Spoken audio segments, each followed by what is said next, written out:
मुझे कुछ समझ नहीं आ रहा है कि कहाँ से शुरू करूँ, कहाँ पे ख़त्म करूँ, क्योंकि बात ही कुछ ऐसी हो गई है। मेरी मम्मी घर छोड़ के चली गई है। मेरी मम्मी अपने पेके गई है गर्मियों की छुट्टी के लिए, और अब घर का सारा काम मुझे ही करना पड़ेगा अगले कुछ दिनों के लिए। मैं हूँ घर की नौकरानी। लेकिन ऐसा कैसा हो सकता है, मेरे पास तो एक छोटी बहन है। मेरी मम्मी अपनी बहन के साथ पेके गई हुई है, तो जब मौसी घर आई थी तो जैसे होता ही है ऑफ कोर्स जब होता है तो जो मेहमान होते हैं वो स्नैक्स लेके आते हैं या फ्रूट्स लेके आते हैं, कुछ ना कुछ तो लेके आते हैं, तो जो बेशर्म है वो नहीं भी लेके आते। पर मेरी मौसी लेके आई थी, मेरी मौसी फ्रूट्स लेके आई थी। वो जब जा रहे थे तो भाई मम्मी हमसे पूछती है फ्रूट्स तुम खाओगे नहीं खाओगे। मैंने कहा मुझे नहीं पता, देख लो क्या करना है आपको। भाई मेरी मम्मी पेके के नाम पे सारे फ्रूट उठा के लेके चली गई जो मौसी लेके आई थी हमारे लिए।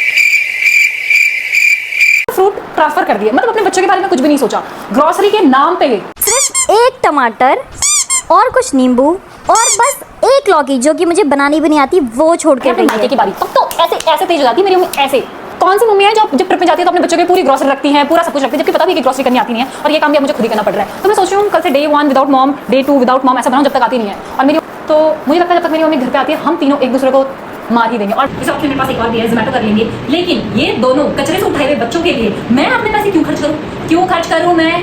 वैसे तो मेरे पास पैसे हैं भी लेकिन है भी, तो मैं क्यों खर्च करूँ? क्यों? और फिर दूध को बॉईल करके मैंने की अपने स्किन केयर, क्योंकि खाने को मिला ना मिला, स्किन केयर नहीं छूटनी चाहिए। भाई नौकर की बात नहीं, देख मम्मी ने लिटरली एक लौकी छोड़ी और एक टमाटर छोड़ा, अब इसमें से क्या बनाऊं? पैसे नहीं मेरे पास।